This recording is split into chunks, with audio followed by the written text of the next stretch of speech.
Plane के सभी warning alarm बज रहे थे। दोनों पायलटों को कुछ समझ नहीं आ रहा था कि क्या करें। यह प्लेन तब 34,000 फीट की ऊंचाई पे उड़ रहा था।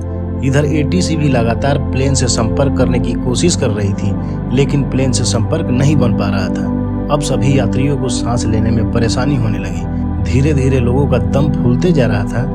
थोड़ी देर में दोनों पायलट भी बेहोश हो चुके थे, लेकिन फ्लाइट उड़ता चला जा रहा था। सबसे बड़ा सवाल यह था कि जब दोनों पायलट बेहोश हो चुके थे तो प्लेन को कौन उड़ा रहा था। आखिरकार यह प्लेन ग्रीस में क्रैश हो गया और इसमें बैठे 121 लोगों की दर्दनाक मौत हो गई। लेकिन जांच में पता चला कि प्लेन क्रैश होने से पहले ही पायलट सहित सभी यात्रियों की मौत हो चुकी थी, तो सबके होश उड़ गए।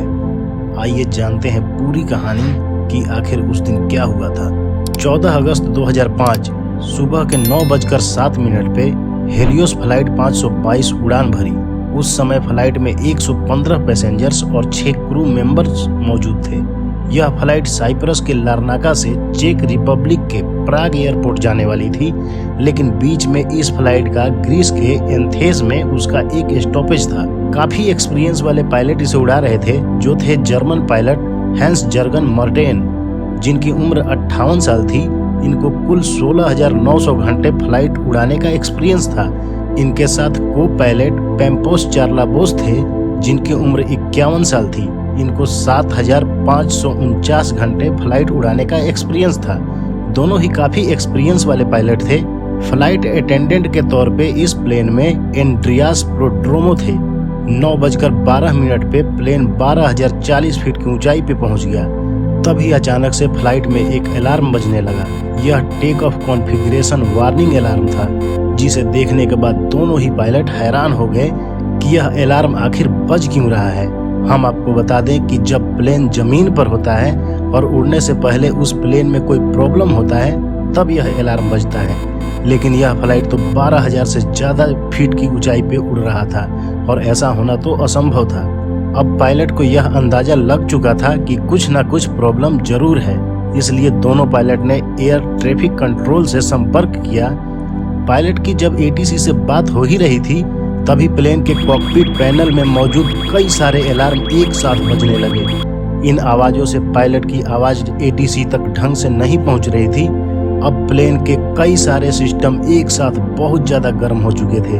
तभी प्लेन का मास्टर कॉशन अलार्म भी बजना शुरू हो गया। दोनों पायलट और परेशान होने लगे। उन्हें कुछ भी समझ में नहीं आ रहा था कि ये सब हो क्या रहा है। इधर ये सब जानकर प्लेन में मौजूद सभी यात्री घबरा गए। क्रू मेंबर लगातार यात्रियों को शांत कराने की कोशिश कर रहे थे। थोड़ी ही देर में पैसेंजर को सांस लेने में दिक्कतें आने लगी। तभी ऑक्सीजन मास्क अपने आप नीचे आ गए। अब यह प्लेन 18,000 फीट की ऊंचाई पर पहुंच गया था। पायलट बार बार एटीसी से संपर्क करने की कोशिश कर रहे थे, लेकिन उनकी बात एटीसी से नहीं हो पा रही थी। एटीसी ने भी उनसे संपर्क करने की कोशिश की, लेकिन उन्हें कोई जवाब नहीं मिला। एक तरफ प्लेन में सवार सभी लोगों का धीरे धीरे दम घुट रहा था, वहीं प्लेन लगातार ऊपर की ओर बढ़ते जा रहा था। 9:23 पर प्लेन 34,000 फीट की ऊंचाई पर आ गया था। इसके बाद 9:37 पर यह विमान एथेंस के फ्लाइट इंफॉर्मेशन रीजन में पहुंच गया। करीब 40 मिनट तक एथेंस एटीसी की टीम रेडियो कंट्रोल से पायलट से संपर्क साधने की कोशिश करती रही, लेकिन उन्हें कोई जवाब नहीं मिला। प्लेन का एटीसी से भी कनेक्शन पूरी तरीके से टूट चुका था। ग्रीस के अधिकारियों को लग चुका था कि कुछ न कुछ अनहोनी जरूर होने वाली है, क्योंकि 10:45 हो चुके थे, लेकिन प्लेन अभी तक लैंड नहीं किया था। इसलिए इन्होंने 2 F-16 फाइटर जेट को इस विमान को ढूंढने के लिए भेजा। 20 मिनट के अंदर में इन फाइटर जेट ने हेलियोस फ्लाइट 522 को ढूंढ निकाला। यह फ्लाइट किया के एजियन आइलैंड के ऊपर उड़ता हुआ मिला।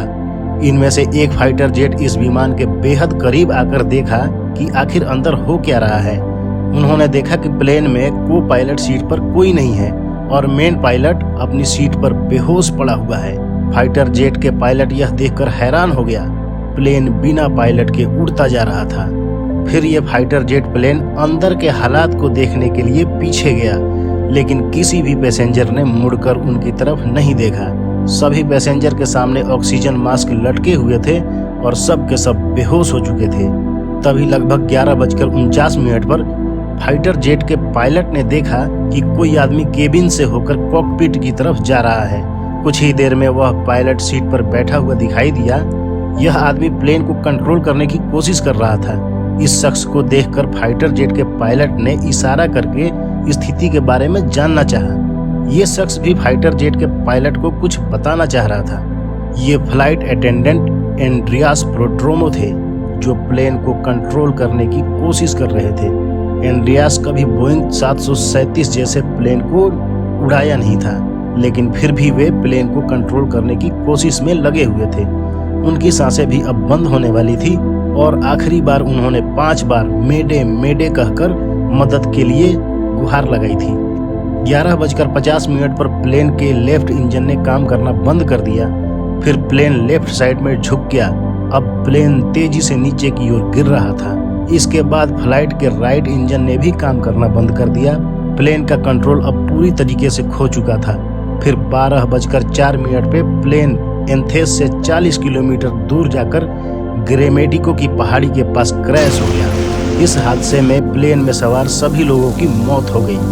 हेलियोस फ्लाइट फाइटर जेट के पायलट के आंखों के सामने क्रैश हो चुकी थी। इस फ्लाइट के क्रैश होने की खबर ग्रीस में आग की तरह फैल गई। रेस्क्यू ऑपरेशन करके सभी 121 लोगों के शवों को ढूंढकर बाहर निकाला गया, लेकिन जब हादसे में मृत लोगों का पोस्टमार्टम किया गया तो यह देखकर सभी हैरान हो गए। इस जांच में यह पता चला कि प्लेन में मौजूद सभी लोग प्लेन क्रैश होने से पहले ही मर चुके थे।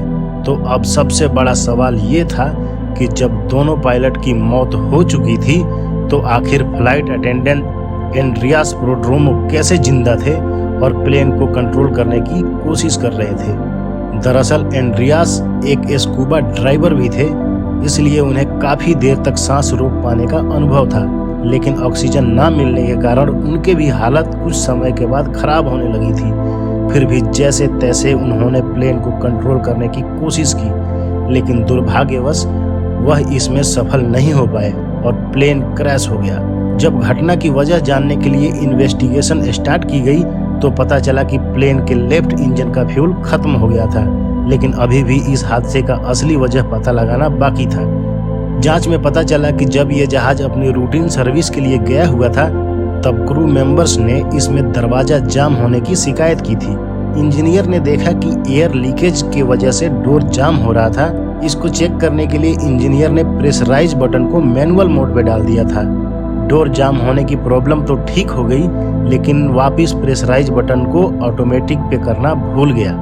दरअसल प्रेशराइज बटन पूरे जहाज में हवा का प्रेशर को कंट्रोल करता है। इसी से इंजन बाहर की हवा को थोड़ा थोड़ा करके अंदर भी भेजते रहते हैं ताकि प्लेन के अंदर बैठे लोगों को ऑक्सीजन मिल सके।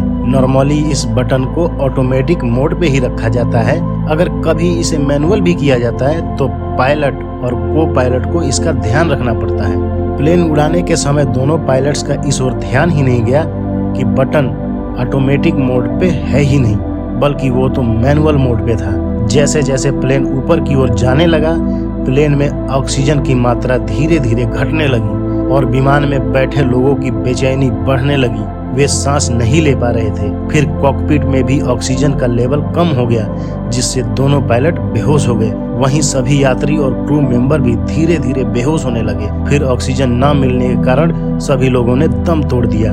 इस घटना का फाइनल इन्वेस्टिगेशन रिपोर्ट में बताया गया कि प्रेशराइज बटन मैनुअल पे होने की वजह से यह घटना हुई। अगर प्लेन का प्रेशराइज बटन ऑटो मोड पे रहता तो शायद यह दुर्घटना नहीं होती। धन्यवाद। जय हिंद, जय भारत।